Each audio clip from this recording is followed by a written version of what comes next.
Bueno, ¿qué tal chicos de sexto? Aquí seguimos adelante con los temas del año, a ver si podemos terminar de una vez, ya queda poquito. Y empezamos la última visión, terminamos la alegórica, empezamos la visión experimental. Y en la visión experimental vamos a hacer teatro del absurdo. Teatro del absurdo es bastante rara esta unidad, así que tienen que leerla con la mente bastante abierta, porque como su nombre lo indica, lo que justamente trabaja es el absurdo, lo que no tiene sentido, lo que carece de sentido. Acá en Argentina tenemos bastante entrenamiento para entender lo absurdo, así que muy difícil no nos va a ser, pero no, igual es un poco complicado. ¿De dónde surge el absurdo? Esto que veníamos explicando la vez pasada de las literaturas de autoayuda, ¿se acuerdan? Esa sociedad del absurdo que transforma al ser humano en una cosa, a sus afectos en una carga, y ese hombre que vive más sufriendo que viviendo, ¿no es cierto? Más sobreviviendo que viviendo, ¿no? Pero el teatro del absurdo surge esencialmente en Europa y sobre todo después del periodo de las grandes guerras mundiales, ¿no? En el periodo de entreguerras y en el periodo de posguerra esencialmente. ¿Por qué? Porque ustedes imaginen, yo sé que ustedes tienen entrenamiento en vivir en un país de locos, pero imaginen una realidad donde vos salís de tu casa a la mañana y cuando volvés del colegio al mediodía o a la nochecita, tu casa es un montón de ladrillos y toda tu familia ha muerto. Porque justo cayeron las bombas tipo Narnia, según lo vio Narnia, ¿no? Que están durmiendo y de pronto empiezan a caer las bombas en el patio.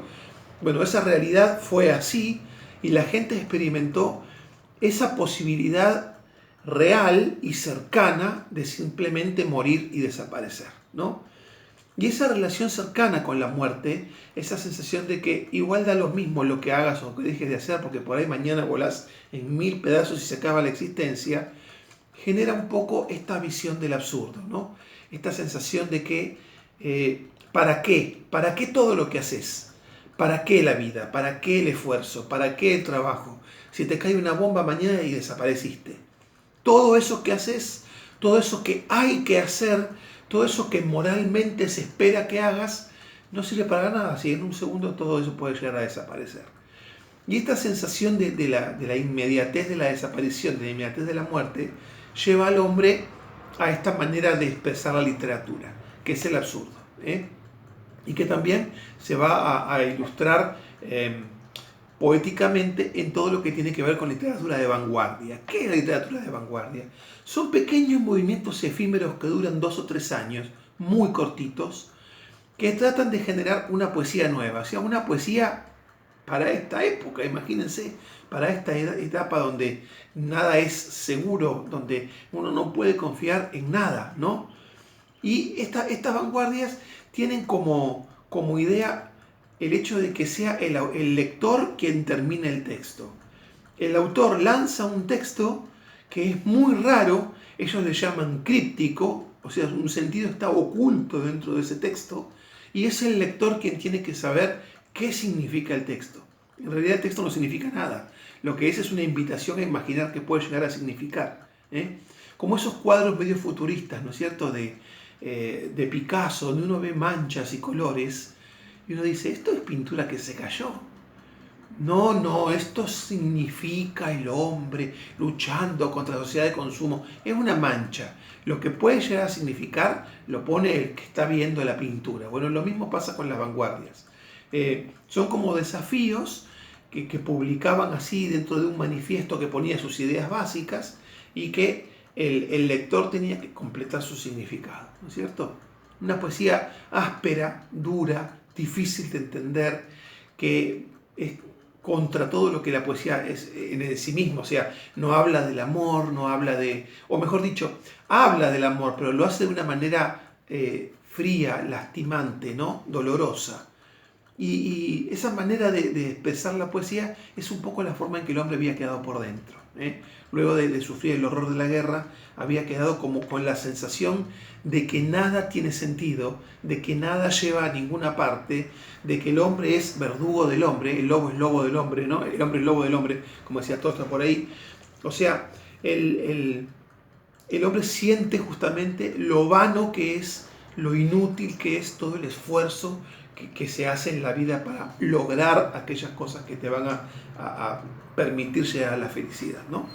Bueno, ustedes tienen algunos fragmentos. Vamos directamente a los fragmentos porque no quiero redundar en la teoría. La teoría es básicamente esa, ¿no?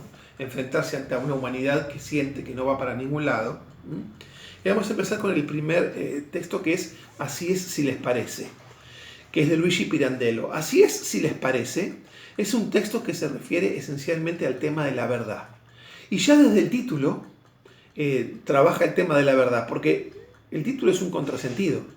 Las cosas o son así o son como te parece, pero no son así es si te parece. Las dos cosas no pueden darse. O es una opinión o es una realidad. Ambas no pueden coexistir, ¿no? Si una realidad es innegable, si yo digo, por ejemplo, que este lápiz es verde, y todos sabemos que el lápiz es verde, eso es indiscutible, es la verdad, es verde, no hay ninguna duda. Pero si a vos te parece azul, y bueno, ahí ya hay una cuestión diferente, ¿entienden? O sea, no pueden darse las dos realidades juntas. Bueno, y en este diálogo en el que se van a encontrar una serie de personajes, hablar sobre otros y qué sé yo, y debatir, se debate puntos importantes de la verdad. En el apunte que yo les mandé, que es un PDF de mi libro, que está bastante vejestoriante, no pude sacarle una fotocopia mejor porque no hubo forma, pero bueno, les mando un PDF que se puede agrandar, agrándenlo como hago yo que soy ciego. Y bueno, hay muchas partes que tienen que ver con este tema de la verdad. Por ejemplo, les leo un par, están señalados en el texto. Dice Laudisi: ¿sabe qué? Perdone, ¿qué podemos llegar realmente a saber de los demás? ¿Quiénes son? ¿Cómo son? ¿Qué hacen? ¿Por qué lo hacen? Pues, o sea, ¿qué se sabe del otro verdaderamente? Nada se sabe del otro verdaderamente. Se sabe del otro lo que el otro te quiere mostrar. En realidad uno es de diferentes maneras de acuerdo con las personas con las que está relacionándose.